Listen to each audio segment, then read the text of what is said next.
It's alright. I'm Ryan, I'm Noah.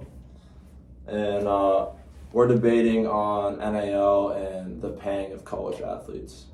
And I believe it's a good thing as it allows for financial opportunities, gives universities the ability to have a professional approach at the college level, and it also has more fan engagement and more revenue.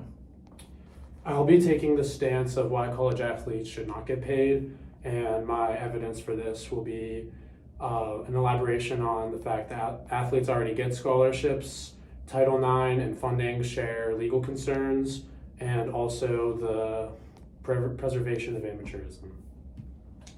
So for my first point, I dove into Colorado and their recent success. I think that because of the money that they were able to obtain, they could pay their top two athletes, which were Travis Hunter and Shedeur Sanders, along with Shedeur Sanders' dad, Deion Sanders, as the coach. And from that, they have gained $113.2 million in revenue throughout their university. So I believe that if you're spending the money, it's more than just for the football team, it's also for the university, and it allows for more people to come to that college, more programs to open up, and just a whole lot of good stuff. So I do think that's a good argument, the bringing in of the revenue for all the programs. However, I do think that there's not enough regulation at this time yet for how that necessarily gets split up throughout the athletic department, for example. Specifically with football and men's basketball, in some of the existing the March Madness, and then you have also bowl games for football and the college football playoff. A lot of that money pretty much just gets split up evenly, about within the conferences and then the schools and how that gets broken down. But with NIL, there's not necessarily a set structure for how that money gets broken up. So for the most part, money that'll come directly from the schools, for bargaining for players to come in, that'll just be money from the football program to pay this one player to come in or whatever. And over the course of time, that could be a Title IX concern with equity and equality, just in the sense of that you're going to see these players getting paid this much money to come in, and then you'll have these other programs where it's on men's volleyball or whatever, they can't even pay anything other than athletic scholarships. So at some point this might be a legal concern, which is just my thought on that too. Yeah, I can agree and go against what I said as well. I think it can be obscure because, as I have, Shedeur Sanders got paid $6 million, which is the second highest paid athlete, and then Travis Hunter with $3.7 million. Yeah. So I think it's not evenly spread out to players, but I like the idea that if you're that team is kind of a no one, and if you're getting these top guys, it's just cool for the university. Yeah, I mean, this is just kind of a side thought, I guess, here, just sitting here. When you have these guys that are at the level of talent those guys are, where they're probably going to go relatively high in the NFL draft this year, I think those guys, in terms of a breakdown, would technically be deserving of more money than most of the players on that roster. But I do wonder what the NIL breakdown of each of those players are. Yeah. Some of those other guys, middle of the pack guys on the team, what do they get compared to them? But also I don't know, it's mostly just speculation since you can't really know that. So yeah, I agree. Yeah. So I would say one of my other points that I have would be athletes already get scholarships. So obviously I understand that athletes don't all get full scholarships, and some might just get partial deals, or maybe just a deal on just the tuition and not necessarily room and board, or the other way around. So generally athletic scholarships do have a high value in general, and they athletes generally, especially Division I and the higher levels, they don't have to worry about student loans or face significant debt. Yeah. And then obviously regardless of the level of college athletics you play, you get benefits of your gear, and then sometimes different travel opportunities, which not every school is so great in what you'll get necessarily. But you'll also get special academic resources, and with that, it's just that sometimes college athletes at the top level specifically, if you're getting a full athletic scholarship and then you're having this school pay you millions of dollars to come in, then that's sort of unfair to some of the other players that, or even just normal students who don't get that sort of benefit.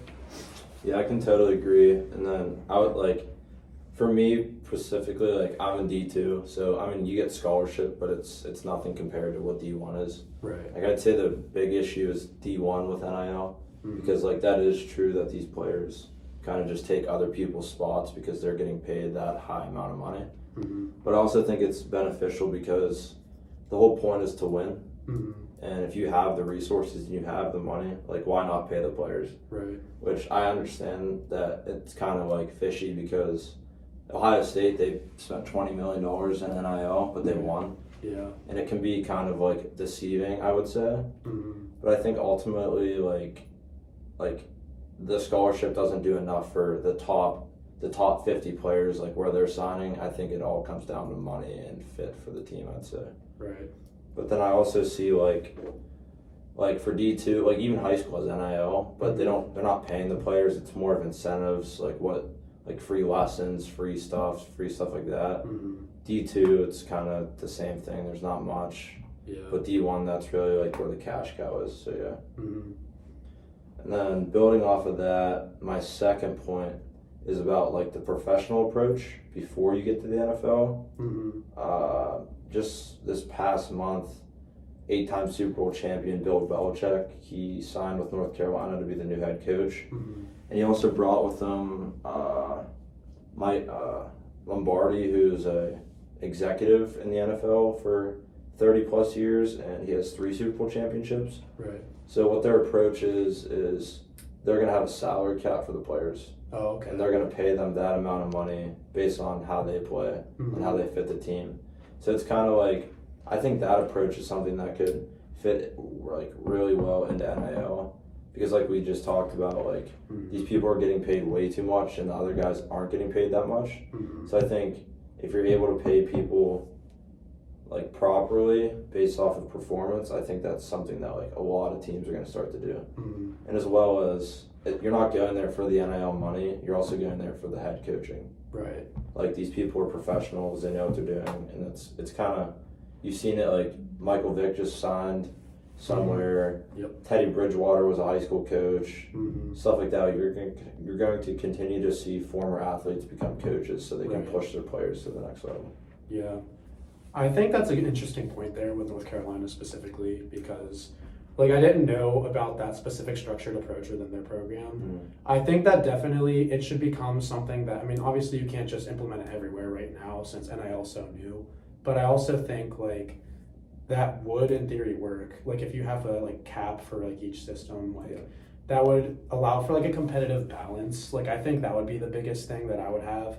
Like I think the professionalism and then like having like the NFL coaches or like former players come in, I think that that's a great opportunity for the players. The only concern that I would have right now is like, as far as like, if you like follow the landscape of the conferences right now, you're seeing like all these teams leaving, like obviously the Pac-12's dead now pretty much.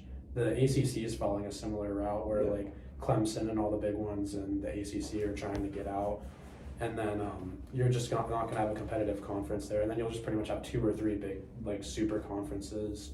But then even in that scope, like Division I is being spread even more thin because teams like you said, Ohio State at the top, like in Texas and Alabama, Georgia, like they can spend all this money on their players. But the problem is some of those teams, even at the bottom, like even if you're talking about like Vanderbilt's more of a baseball school. Yeah. But like schools like that, they're not going to be able to spend that type of money. So even with like a structured system, you have to be concerned with like this school is able to afford like even up to like $50 million to pay these players, and then you have these schools that can't really necessarily do anything other than scholarships and some minor benefits. Yeah. So I mean it's a new system, but like your idea of like a structured system, once like each school develops that, maybe each conference can start developing something to allow a balance between who's at the bottom, who's at the top. That way one school can't just like pay to win. Yeah, and I think too, like back on the salary cap thing, like if you're able to do that for all the teams, like that should be a thing. Right. Because it's like similar to MLB, like the best teams are the teams who spend the most money. For the Dodgers, for instance. Yeah. So I think that's important, but also like they're still probably gonna have to pay the players to get there. And actually, a quote from Joe Lombardi, he says, "Whenever you have a salary cap, you have value. If you're taking a young high school prospect who's very good, you'll have to give him some money to enhance him to come to your school, but there must be a ceiling on what you can give him." Right. So like that kind of goes into like you can't give him everything just to get him there. But you have to kind of like, hey, like this is what you're gonna get if you come here and like this and that. So yeah. Right. So my second point relates to something I kind of touched on earlier with Title IX and funding sharing. So under like the NCAA Title IX policy, it requires schools to compensate athletes from all sports equally, like, or at least that's what it says in the pretty much the wording of the law. And that could lead to financial strain on athletic departments because, like, for example, like the funding that goes to each team needs to be balanced in such a way that, like, in the case of like Gannon, like obviously we have a football team and that team eats up so much money compared to the other ones that, like, our women's sports, we can support women's volleyball, women's lacrosse, but not men's lacrosse or men's volleyball. So like that's a whole situation there. And then once you start incorporating this money directly from the program to athletes to bring them in, then you might start seeing some lawsuits from these other teams that are like, hey, well, we aren't getting that type of money to just throw at people through athletics. So that could be a concern.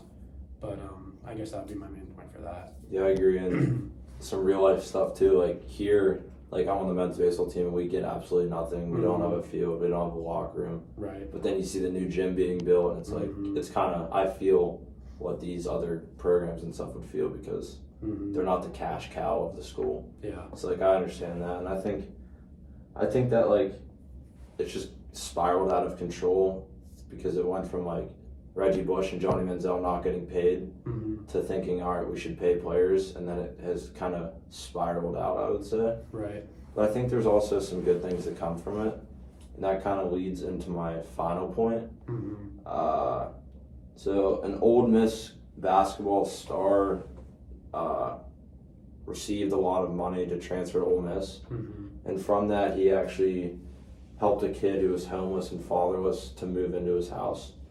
So I think stories like that are ones that keep people like that makes them come back and like, hey, like because money can be the root of all evil, but I think that if it's used right, it kind of changes people's lives, like as it shows here. And I think that it kind of instills into the players of like, hey, like you don't have to just spend all your money on like cars and jewelry and food and stuff like that. Like you can widespread it to help causes like this. So I think that's kind of important too. Yeah, I think your point there is interesting because I don't know if you've ever seen the movie Safety about that Clemson guy. With his brother. He was supporting his brother.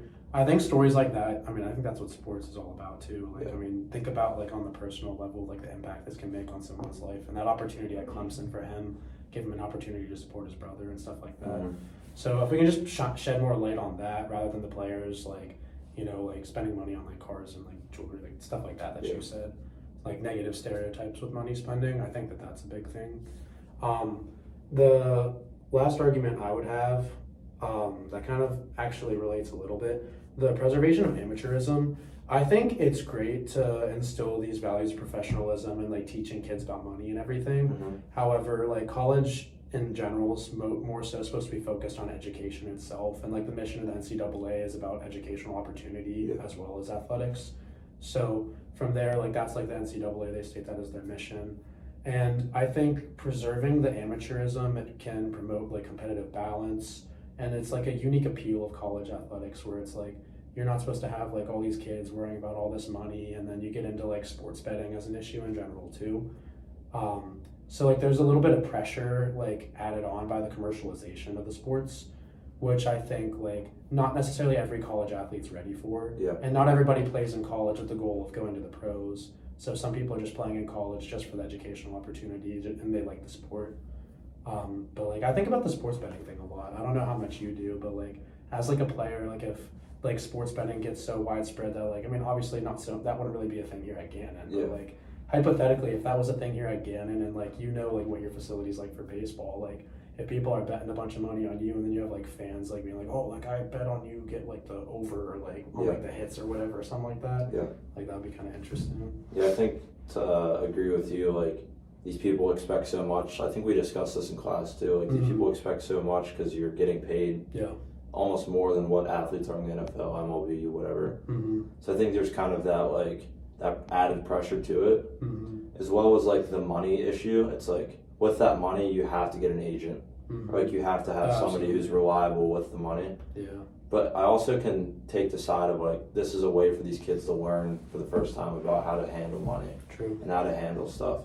But I definitely see like the danger with like, hey, I'm a 19-year-old wide receiver and you just paid me $8 million. Mm-hmm. And then all of his friends, hey, come on, let me get some money, stuff like that. Right. So I can definitely see that like as a huge like issue. But yeah. Right. And then with like the gambling stuff too, Mm-hmm. like gambling's everywhere. It's on commercials. It's on everything. Like everybody gambles for the Yeah. most part.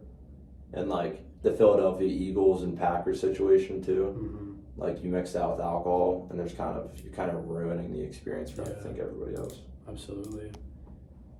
Yeah. I mean, I would say based on that, I mean, even though we have different perspectives here, what we do generally agree on is the structured approach, kind of like you said with North Carolina.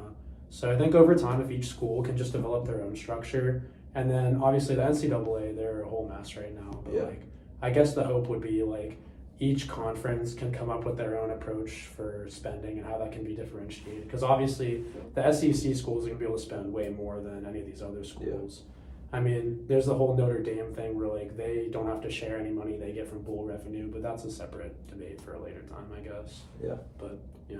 Yeah, the whole like I agree with that point too. Is like Mm-hmm. if you have that kind of like the NFL with a salary cap, Mm-hmm. it allows for teams who have the money from the universities to spend more, Mm-hmm. and like that should be what it is because they generate that money. Yeah. But for the teams like the underdogs, like that will create more underdogs. I think like Yeah. you don't have not as much spending, but you have the chance to compete with these other teams, Right. which is kind of cool. Yeah, like that gap won't be spread as much. Yeah. And then for college athletics, like these bigger schools, you're gonna have to group them together, and then the schools that can't spend as much, you group them just based on spending and finance. Yeah, But, we'll get down to where there's probably 2 conferences and they'll all be realigned and stuff Yeah. like that.